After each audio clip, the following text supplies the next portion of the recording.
The public hearing on Senate Bill 538, and I see we have Senator Sollman here, and however, I'd like to have Whitney give us a summary, please. Thank you, Chair Taylor, Vice Chair Bonham, members of the committee. This is Senate Bill 538, brought to you by Senator Sollman.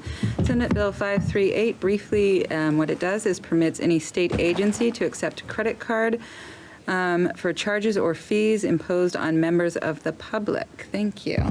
Okay, thank you.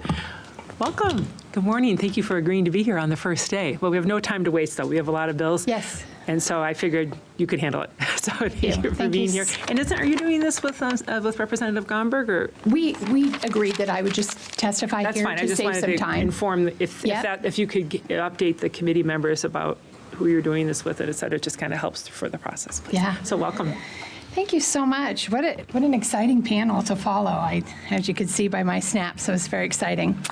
So Chair Taylor, Vice Chair Bonham, and members of the committee, for the record, I'm Janine Sollman. I'm the state senator for Senate District 15 in Western Washington County. Thank you for this opportunity to testify bright and early today for Senate Bill 538.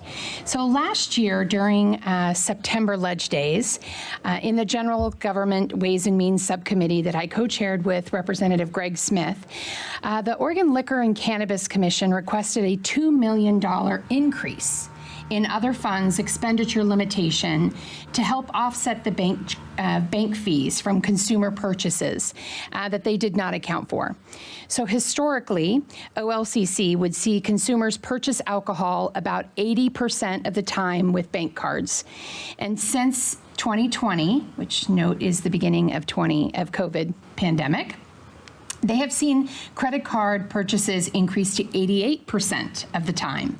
Now, while the acceptance of credit card payments is one of the several payment options offered by many state and local governments as a service to consumers, financial institutions do not waive the usage fees imposed to them by government entities. So as a result, this has significantly increased the amount OLCC and other state agencies have had to pay in bank card fees, processing fees. So the Oregon Liquor Cannabis Commission themselves needed an additional $18.2 million in 2022 to help offset the expenses. OLCC is not alone in covering these bank card fees to customers. Senate Bill 538 will help state agencies like the Department of Parks and Rec, which paid $1,043,357.06 in merchant fees in 2022. Or the Department of Transportation, which paid over $3,987,511.27 in merchant fees that same year, and many more. What will we see in bank card fees with Oregon sports online gambling? So Senate Bill 538 aims to help state agencies offset their card processing fees who wish to make the transaction using their credit cards. So many nonprofit organizations and government entities have already begun to pass the credit card swipe fees onto their consumer. Have you noticed that when you make a donation to your favorite charity, now they're asking you if you would consider covering the credit card fee because they realize that this was cutting into their bottom line? So Washington County already does this. For example, when I pay my property tax online, Washington County gives me 3 options. They say that I can pay by cash or check, no fee. If I pay with my credit card and use my routing number or account number, there's a 95-cent flat fee that is added to my total. If I use my debit or credit card, there's a 2.5% convenience fee applied. So more people like myself are choosing to use their credit card for safety and security. My card monitors fraudulent activity, and this is a service that I'm willing to pay for, especially in this day and age. So, but we need to ask ourselves, should Oregon taxpayers be left paying the growing bank card fees in agency budgets for your purchases at liquor stores? For when you take a chance with the Oregon Lottery online? Or your favorite campsite at South Beach Campground? So should Oregon taxpayers pay it, or the card holder that actually makes that choice? I think Oregonians deserve transparency, accountability, and trust that their government officials are watching their bottom line. If Oregonians do not wish to pay the convenience fee when they make the purchase, they have a choice: either pay with cash or check, or in the case of only being able to pay with a bank card, like online betting with Oregon Lottery, well, they need to pony up and pay the convenience fee.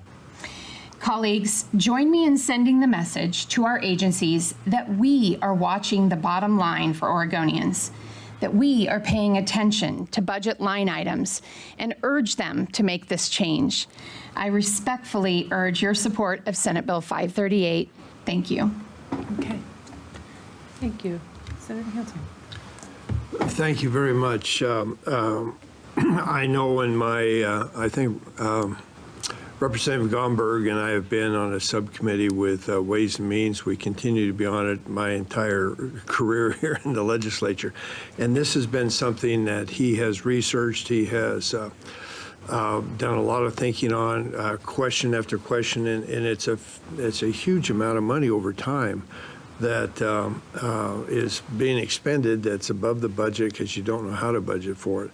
And I, too, would say that in Umatilla County, we have the same options, whether or not we want to pay with credit card or cash or pay fully, and the different options. So I know local governments has begun to move in this direction. It's a service. If you want to use it, you certainly can.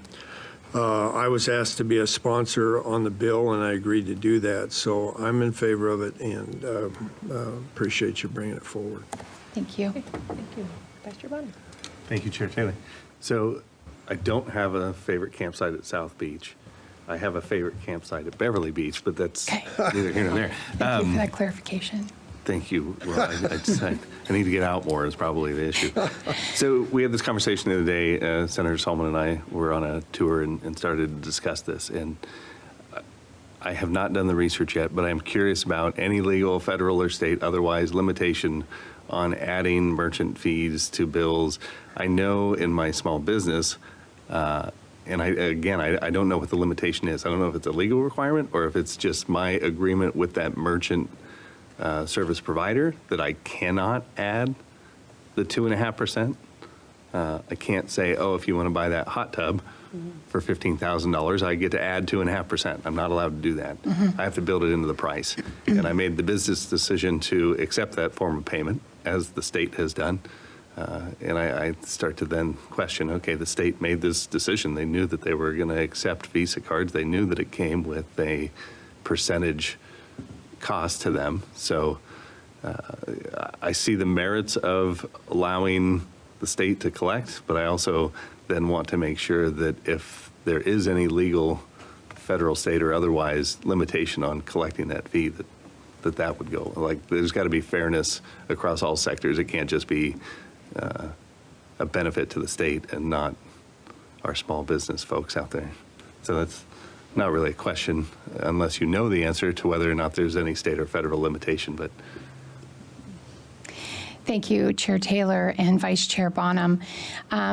I believe that, so it's interesting that the Department of Geology is actually bringing forward another bill, Senate Bill 222, asking to be able to do this very same thing.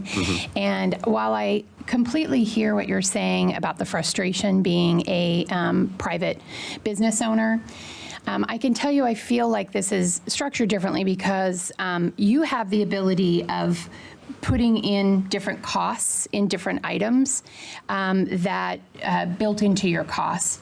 And while Oregon could potentially do that as well, I think that Oregonians demand transparency. I think that that it's important for them to see what the price tag is involved in the costs that they're paying to agencies, but also the fact that as a private business owner, you assume that debt. But I'm not certain that the Oregon taxpayers really realize when we started looking into the scope of all these agencies, OLCC being the largest one. $18 million in fees. And what we, as legislators, are doing for making sure that we're benefiting the greater state of Oregon with food insecurity and housing issues. And so really, should we be thinking about looking at our state budget and feeling okay that this amount of money is going towards bank fees when really that should be collected from the person who is utilizing the service through their card? Quick follow-up. Yes, of course. So I appreciate your comments. I really do. At the same time, I will go back to Yep. the state could easily say cash or check. We can't afford the fees. And I know that then that would limit some people's access to government. And we have then broader questions. The only other comment I want to make, because you broached the topic of gambling, oh man, since it's out there, since we're talking about it in this public forum, we should not allow anybody to gamble with credit. So Chair, That is, I've personally been down that path regarding bills, but I'll go ahead and let Senator Sollman speak. thank you, Chair Taylor and Vice Chair Bonham. I couldn't agree with you more. I have reached out to the Oregon Lottery Commission and asked them this question about specifically online sports gambling and such. You cannot use a credit card in their video machines Right. if you go. Right. So they're looking into the only way that they can take that payment online is through a bank card. But they're looking into whether that they allow a credit card. It might only be a debit card that is available for them to use. So I hear you on that, because when I heard, well, look at 18.2 million, just wait until we see a growing number of Oregonians and such taking part in online gambling, what that will come back to for our state budget in credit card fees. I think we can do something about this. Vice Chair Bonham, when I started in the House, following on the coattails of Representative Tomei, who really was the champion prior to me starting of taking on a whole host of issues regarding gambling in the state of Oregon, and she really was the one who did so much to clean it up about problem gambling, and then I ended up doing several bills, but she really was the person who started all of that.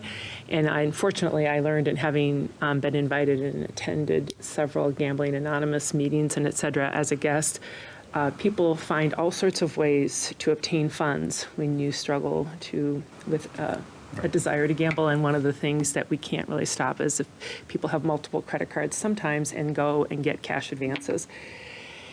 And that has nothing to do with the state, and you can't really, If we can make it as hard as possible. yeah, well, there's been a lot of shifts that have occurred and that is another subject. And we have a special committee this session on gambling. So, and Senator Gelser-Bluen is very well versed in this subject herself, I know. So I think this is, personally, I think that this is a very good item to highlight. I wonder, I don't know that anybody, maybe someone in LFO knows the total of what is being spent on this. I don't know that they would have that, because you would have to really dig, because all the fees, you would have to have each agency figure it out for themselves and then come forward to really understand. Unless I can't imagine that someone's already calculated that, but maybe they have. Thank you, Chair Taylor. I don't have a total, but I do know in working with DAS and looking at all the budget, the line items and such, that they could potentially get like a history of yeah. what they pulled these dollar amounts for us for the 2022 figures. But Yeah. And then, of course, it would be a potential ripple effect of local governments wanting to, like you said, some are already doing it or then following suit. So, yes, Senator. No, I Hanson. think I would think that it's got to be a budget line item, just go through. And I would like to have that. I think it'd be helpful to the committee to have that total amount that's being spent on credit card. Yeah, that'd be interesting, Senator Hansel, because there are so many fees when you start thinking about, natural resources and all that. I mean, there are a lot of things that have nothing to do with the general fund. So I don't expect you to go and do that, but it's just kind of an interesting topic. Doesn't change the content. I think it's one of the reasons I wanted to get going on this is because I think there's merit to this, and I think it also sends a signal to the banking community, the banking card community, or however we want to phrase it, that because we hear about fees a lot, and hey, like some of these fees are quite high. So we have another person